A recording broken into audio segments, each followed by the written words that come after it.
He says, as soon as someone says calories in, calories out doesn't work, do you know they have zero, like I'll just, paraphrase based on what I think he's trying to say here. Work, you know that they have zero credibility no matter how good they are and everything else. If he's not smart enough to know that the calories out portion can be adjusted with hormones and therefore calories in, calories out always works, then what can you actually trust from this person?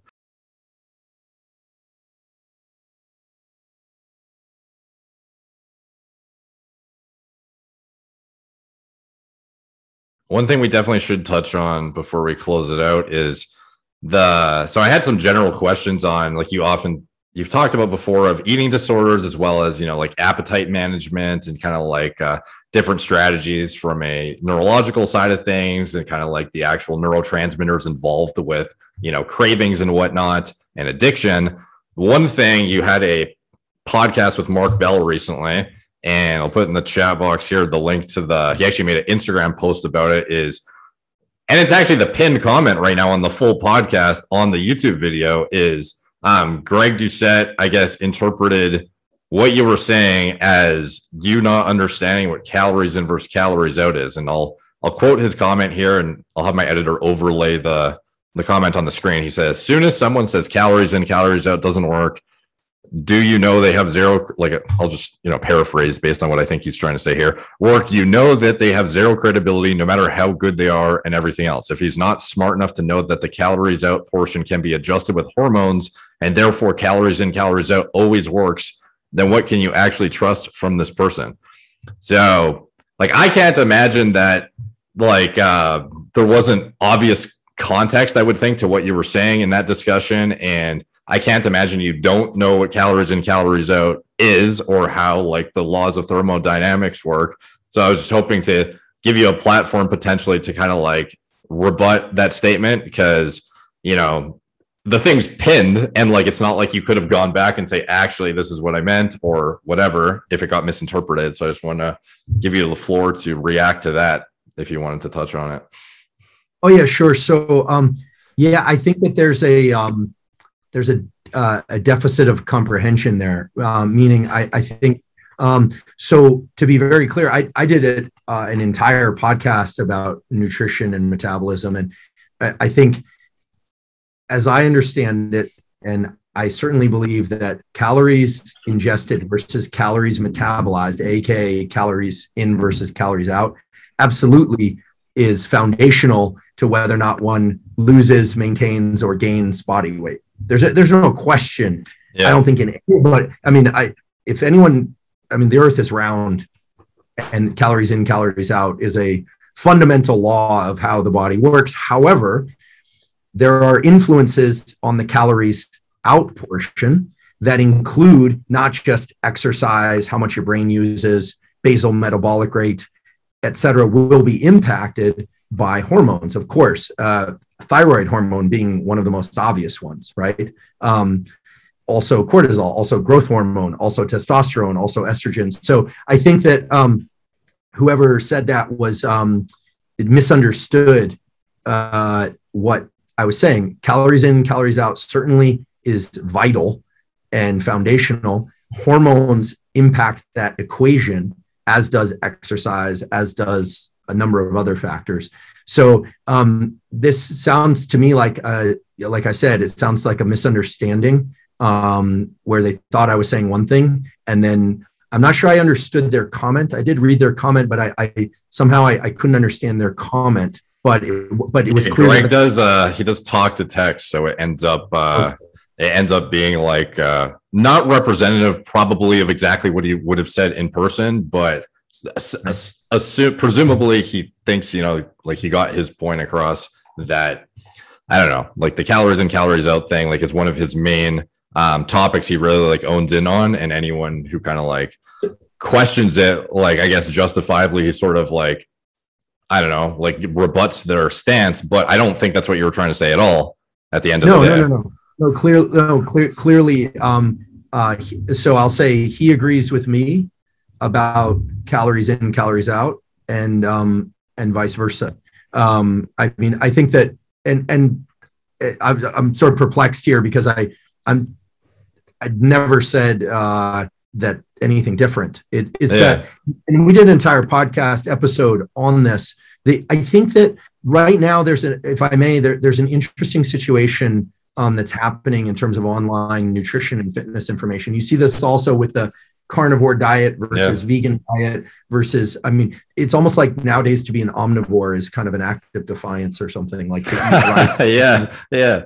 But I happen to be an omnivore. Okay. So first of all, to each their own. I think that people should do what they feel is ethically and health and from an ethical and health related perspective is best for them. But I think that what's happened is that, especially in terms of nutrition, because there are a few individuals out there who are pointing to the fact that there are elements related to food quality and type that are relevant, people from the calories in, calories out stance, of which I consider myself one also, but many people are sort of pointing to them and saying, they're trying to emphasize the wrong things. Now, one of the more powerful things I think people should realize is this notion of food quality and highly palatable foods is relevant. So food calories in, calories out is been known for centuries, but is best supported by, I think, in a formal way by a study that was done by a colleague of mine at Stanford named Chris Gardner, where they compared ketogenic, high carb, low fat diets and other types of diets over a very long period of time in hundreds of individuals, and saw that it did not matter how you got your macronutrients. As long as you were in a caloric deficit, you lost weight. So there it is, calories in, calories out. Mm-hmm. Now, Robert Lustig, who's an MD, Dr. Robert Lustig, an endocrinologist actually at University of California, San Francisco, has talked a lot about how hidden sugars and food emulsifiers and highly palatable foods are creating changes in the mucosa of the gut lining and causing changes in the neurons that innervate the gut that then go and impact brain centers that impact appetite. And this is work from him, but also work from a guy at Duke named Diego Borges and others. So what we've got here is a situation where everyone agrees how much you eat matters. Everyone agrees that how much you burn depends on a number of important factors. But then there's this additional camp that's kind of raising its arm saying, wait, this food is good and this food is bad, and this food is good and this food is bad. And that's where a lot of the battle comes to, because here's why. Most studies of nutrition only can look objectively at weight loss or one factor like cardiovascular factor. Maybe they look at cortisol too, maybe some cardiovascular factor. Maybe they look at cortisol also. So the problem is people are arguing about different things. They're not even arguing about the same thing. And it gives the illusion that there's actually a controversy. So if Lane Norton says calories in, calories out works and you can eat carbohydrates, he's absolutely right. He's absolutely right. And he can get himself and his clients good results with that. It's absolutely true that intermittent fasting can work for certain people. And I think he would agree also. So I think that the funny part, the irony is that I think people agree much more than they're willing to let on. It's that right now people are clamoring for the position of authority. And so what people have forgotten is that there is a situation that exists in science that I'd like to see more of in the online community, which is a lot more like this, Derek, where we can all contribute things of value, provided that we know that if we're arguing about the same thing and that we're hearing each other correctly. The problem is right now there's much more incentive in the online version of things to pretend that you heard what you wanted to hear so that it gives you a lot more to say. Yeah. Now, I'm not saying you, but that and actually all that's doing is it's creating this kind of down spiraling echo chamber. And I predict that in the next couple of years, what's going to happen is that the people that are really able to parse things and talk about things in a segmented way and say, let's get really precise about what we're talking about, maybe even arguing about, then it's going to get interesting. And I have to say, that's what I've experienced in this conversation with you. We haven't argued at all, but you and I disagree about some things. I'm sure there are many things we disagree on, but the point is that I know that I can learn from you, and hopefully you feel as if you can learn from me. And then we try and arrive at a consensus by making sure that when we're misunderstanding or disagreeing each other, that we're misunderstanding and disagreeing about the same issue. Because right now, a lot of things out there are like this. And I see that all over social media. And it's wasting everybody's time. We could all be doing much better things. Yeah. I think the whole idea gets convoluted with like like food quality, like you said as well, like the calories in, calories out thing, no one's disputing that. But I think anyone with a brain would say that if you're comparing a guy eating 3,000 calories of Oreos every day versus a guy who's eating 3,000 calories of high quality red meat, organ meats, I don't know, like a balanced diet with vegetables, fruit, etc., the individual with the balanced diet model and like adequate protein and adequate micronutrients and everything is going to have superior thyroid function, superior endocrine parameters, superior muscle preservation, etc., and end up with a totally different body composition than the 3,000 calorie of Oreo guy. And maybe their fat loss outcomes are going to be different as a result of that. I think that is like but I don't think anyone would argue against that, but somehow it makes like an argument out of nothing, like right. When this conversation comes up a lot of the time. Yeah, I think that the one way to think about it that might be useful for people is so when somebody says something that you agree with or that agrees with you, it doesn't lead to a next step usually. So for instance, if I see something online and I'm in full agreement with it and it's great, I'll say terrific, love it, but it stops there. Whereas when you see something that you disagree with, there's a whole opportunity to do I totally disagree rebuttal to it unilaterally without any input from the other person. Now in science, the way science progresses is actually by doing that. You see things that you disagree with or that you're skeptical of, but the difference is inside of the scientific community, two things are different. One is that if you're going to make an argument that contradicts somebody else's argument, you have to start with a clear understanding of what they said. And two, you have to make sure that what you present something new instead.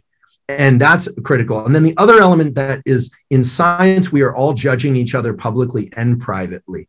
And we impact each other's career. We review each other's papers. We review each other's grants. We very much control each other's careers.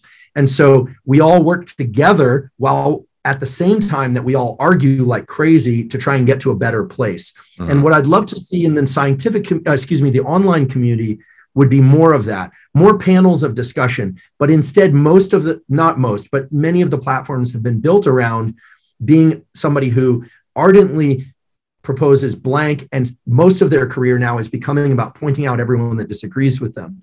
And that actually, when I say it's the down spiraling pattern, what that does is, we've seen this in science, we see this in every business endeavor.